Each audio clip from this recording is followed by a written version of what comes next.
हाँ देखिए, हम लोग एक्सरसाइज 6.4 कर रहे थे। इसमें का क्वेश्चन ले लेते हैं, उसके बाद आपको मैक्सिमा और मिनिमा हम लोग देखेंगे। अच्छा, मेन टॉपिक वही है, मैक्सिमा और मिनिमा। इसमें कुछ बच्चों ने नवा क्वेश्चन पूछा था कि नवा सा कैसे आएगा। सब आसान ही, जैसे आप पहले करते थे। कह रहे भुजा में 3% वृद्धि के कारण भुजा एक्स के घन के आयतन में सन्निकट परिवर्तन। तो घन के आयतन को अगर हम बी से सपोज करें या वाई से सपोज करें तो वाई बराबर हो गया आपका एक्स क्यूब, है ना। इसको आप क्या मान सकते हैं, एफ एक्स भी मान सकते हैं। हमने बताया था आपको एक फार्मूला, क्या बताए थे, F x plus delta x बराबर क्या होता है आपका, F x plus delta x into F dash x. ये तो बताया गया था आपको। ये फार्मूला होता है, इसमें रख करके हम एफ एक्स में परिवर्तन के बाद कितना आता है वो निकाल सकते हैं, ठीक है। और अगर आपको केवल क्या निकालना, आपको डेल्टा वाई निकालना है, तो डेल्टा वाई के लिए आपको बताया गया था सीधे सीधे केवल क्या निकाल लीजिए आप, delta x into F dash x. इसी की वैल्यू अगर निकाल ली जाए तो आपका आसानी से आ जाएगा। तो इसमें देखिए क्या कह रहे हैं, क्या दिया गया है, भुजा में 3% वृद्धि के कारण, यानी भुजा में परिवर्तन दिया गया है। डेल्टा एक्स दिया गया आपको 3%, और 3% माने क्या होता है आपका 3/100 अर्थात 0.03, ये दिया गया आपको। उसके बाद आपसे पूछा क्या है कि वाई में परिवर्तन निकालिए। तो पहले इसका क्या करना पड़ेगा हमको, अवकलन, यानी एफ डैश एक्स या D Y by D X भी कर सकते हैं। तो क्या आ जाएगा 3x²। अब इसकी वैल्यू और इसकी वैल्यू, दोनों वैल्यू केवल यहाँ रख देनी है, इसलिए आयतन में परिवर्तन डेल्टा वाई बराबर हो जाएगा आपका कितना, डेल्टा एक्स मतलब 0.03 अपॉन कुछ नहीं into F dash x. F dash x की वैल्यू कितनी आई है 3x² मल्टीप्लाई कर दीजिए 0.09x², ठीक है। ये आपका किस में परिवर्तन पता चल जाएगा, आपका आयतन में परिवर्तन पता चल जाएगा। ऑप्शन कोई नहीं मिल रहा है, नहीं है, तीसरा ऑप्शन आपका सही है, ठीक है। तो ये तो बात थी आपके पिछले क्वेश्चन की। जब भी आपसे कहेगा केवल परिवर्तन ज्ञात कीजिए, तब आप डेल्टा वाई निकालेंगे इस फार्मूले में रख करके, और जब भी कहेगा परिवर्तन के बाद फलन निकालिए, तब आप इसमें रख करके पूरा निकाल सकते हैं। निकाल ले जाएंगे ना, ठीक है। और इसके पहले वाले सवाल में जो आपके 6, 7, 8 थे, 6 में भी वही चीज दिया गया है, त्रुटि दिया गया है। त्रुटि मान डेल्टा एक्स आपको दिया गया है, और आपको क्या पूछा, आयतन में सन्निकट परिवर्तन, इसमें भी वही एफ डैश एक्स ही पूछा है, ठीक है। लेकिन फार्मूला बदल जाएगा क्योंकि वहां पे गोला है। गोले का आयतन क्या होता है बताइए, गोले का आयतन होता है 4/3 πr³ होता है, ठीक है। तो इस तरह आप कोई भी क्वेश्चन कर सकते हैं। तो अब हम आज मैक्सिमा और मिनिमा की कंसेप्ट समझेंगे। मैक्सिमा मिनिमा है क्या, उच्चतम निम्नतम है क्या। मैक्सिमा एंड मिनिमा, उच्चतम और निम्नतम क्या चीजें होती हैं ये जानते हैं। जैसे कहा जाए कि जब बोर्ड एग्जाम के रिजल्ट आते हैं, बोर्ड एग्जाम के जब रिजल्ट आते हैं, मान लो यूपी बोर्ड का रिजल्ट आया, तो आप देखते हैं कि एक टॉपर व्यक्ति होता है, एक टॉपर होता है। तो उसका मतलब क्या हुआ, वो टॉपर है, इसका मतलब उसके अंक उच्चतम है। किसमें, जितने लोग एग्जाम दिए थे, ठीक है। तो उच्चतम और निम्नतम कि हमें तो नहीं लगता कि आपको शब्द का अर्थ बताना पड़ेगा। उच्चतम माने सबसे ज्यादा और निम्नतम माने सबसे कम। चर्चा करते हैं। जैसे मान लीजिए अभी मौके पर कोरोना काल चल रहा है, तो अगर हम ग्राफ खींचें किसका, समय और संख्या का, समय और संख्या के बीच अगर हम ग्राफ खींचें कि किस डेट को कितनी केस थी, मान लीजिए 22 मार्च के पहले, सपोज करिए 20 मार्च को एक केस थी। कितनी केस थी, एक केस थी, ठीक है। एक 10-10 के अंतराल बना रहे हैं, फिर 20, 30, 40, 50, 100, 60 ऐसे बनाया जाए मान लीजिए। तो आप देखें 20 तारीख को, फिर मान लीजिए 25 तारीख को, फिर 28 तारीख को, फिर 30 तारीख को इस तरह अगर देखा जाए, इसके बीच हमारे पास डाटा तो है नहीं, वैसे ग्राफ हम बना रहे हैं। 20 तारीख को 1 केस था, 25 तारीख को 20 केस हो गया, 28 तारीख को 60 केस हो गया है। तो अगर हम इसका ग्राफ खींचे तो आप देख रहे हैं ये इस तरह एक ग्राफ मिल रहा है, ये इस तरह एक हमको ग्राफ मिल रहा है। और ये जो ग्राफ आपका है देख रहे हैं, क्या इसका कोई उच्चतम बिंदु है? इसका कोई उच्चतम बिंदु आपको मिल रहा है? नहीं मिल रहा, क्योंकि ये ग्राफ कहाँ तक जाएगा इसकी कोई सीमा नहीं, यानी कितने लोग कोरोना पॉजिटिव हो जाएंगे इसकी कोई सीमा नहीं है। हाँ है, कितनी सीमा बता सकते हैं? अधिकतम सीमा कितने लोग हो सकते हैं? जितने लोग दुनिया में हैं उससे ज़्यादा थोड़ी संक्रमित हो पाएंगे, है कि नहीं? जितने लोग हैं तो सीमा तो निश्चित है। सीमा क्या है? निश्चित है। लेकिन यहाँ पे मौके पर तो संभव है नहीं कि सब लोग इन्फेक्टेड हो जाएं, कुछ लोग बचे भी रह जाएंगे, कुछ लोग हो भी जाएंगे। तो यही ये बताया गया कि ये ग्राफ अगर खींचा जाए तो एक ना एक इसकी सबसे बड़ी सीमा आती है जहाँ पे वो बिंदु अपने अधिकतम मान को, ये फलन अपने अधिकतम मान को प्राप्त कर लेता है। उसी को हम क्या कहते हैं? उच्चतम बिंदु कहते हैं। उसी को क्या कहेंगे हम? उच्चतम बिंदु कहेंगे। और अगर सबसे कम देखा जाए तो इसके छोटे मानों के लिए, जिससे छोटा उसका मान ना हो सकता हो, उसी को हम न्यूनतम कहते हैं। जैसे एक फलन हम लिख दें f(x) बराबर x स्क्वायर, f(x) बराबर क्या लिख दें? x स्क्वायर, और आपसे पूछें कि आप बताइए इसका निम्नतम मान कितना हो सकता है, सबसे छोटा मान इसका कितना हो सकता है? अब सभी लोग जानते हैं कि x अगर कौन सी नंबर है, x रियल नंबर है, तो x स्क्वायर कभी निगेटिव नहीं हो सकता है। यानी इसका मान जो है x बराबर 0 पर f(x) का क्या होगा? आपका 0 आएगा। यानी कहने का मतलब ये हुआ कि अगर c कोई पॉइंट है, x बराबर c, जैसे x बराबर है 0, x बराबर c ऐसा पॉइंट है जिसके लिए fc का मान किसी भी x की और वैल्यू के लिए छोटा या बराबर हो, तो कहा जाएगा कि x बराबर c पर वो फलन आपका निम्नतम है।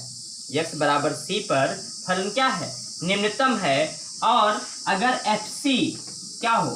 x की किसी भी वैल्यू के लिए, है ना, क्या हो? सबसे बड़ा हो, ठीक है, तो कहा जाएगा कि x बराबर c पर फलन आपका उच्चतम है, यानी अधिकतम है।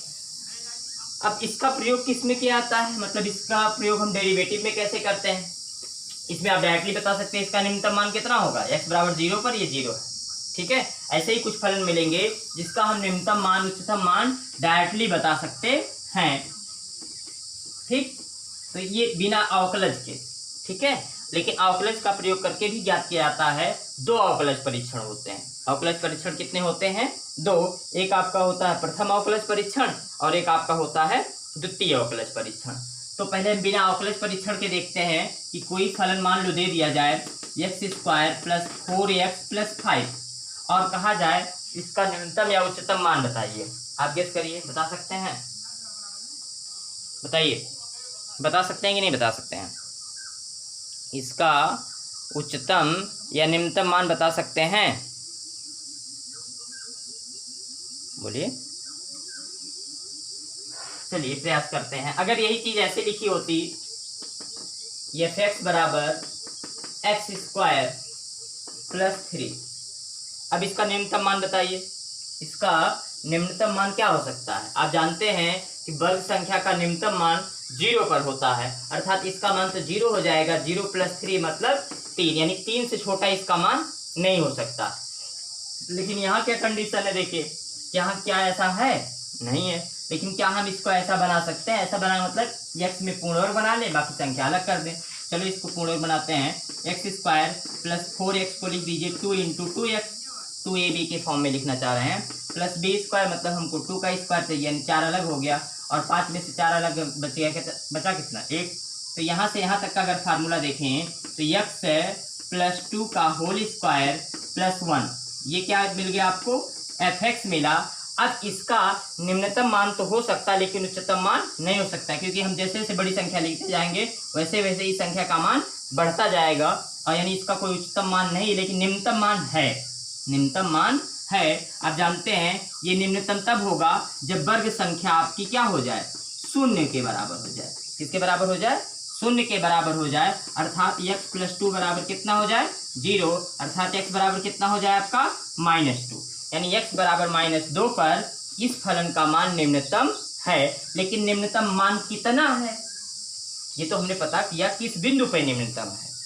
यहाँ क्या पता हुआ आपका x बराबर -2 पर निम्नतम है, लेकिन निम्नतम मान कितना है, तो उसके लिए हम इतने को चाहे 0 लिख दें, चाहे x बराबर -2 रखे, तो ये 0 हो जाएगा +1, यानी f(x) बराबर कितना आ गया आपका 1।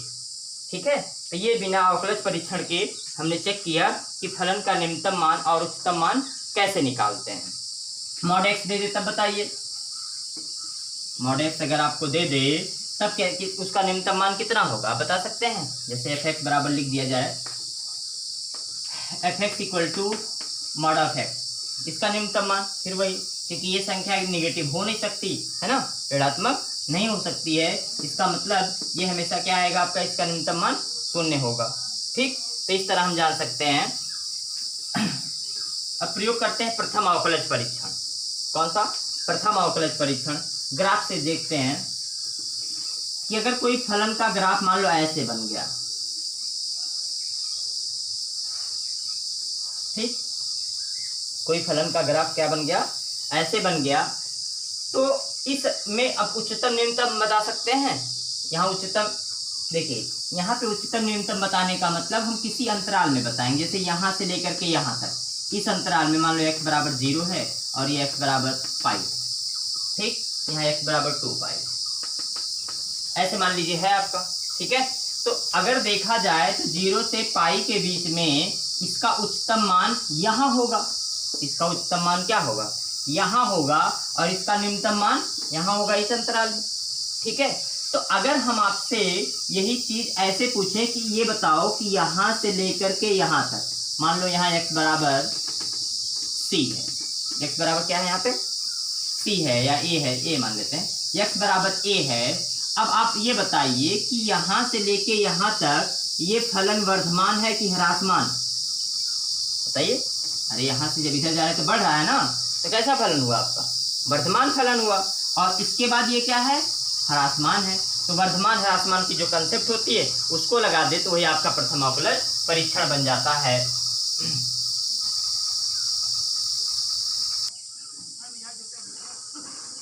हाँ, तो बताइए, आपने जब वर्धमान चेक किया था, अगर किसी अंतराल में फलन f' वर्धमान है, f' क्या है, वर्धमान है, तो कोई फलन वर्धमान है तो f' क्या आता था, 0 से छोटा कि 0 से बड़ा, 0 से बड़ा आता था।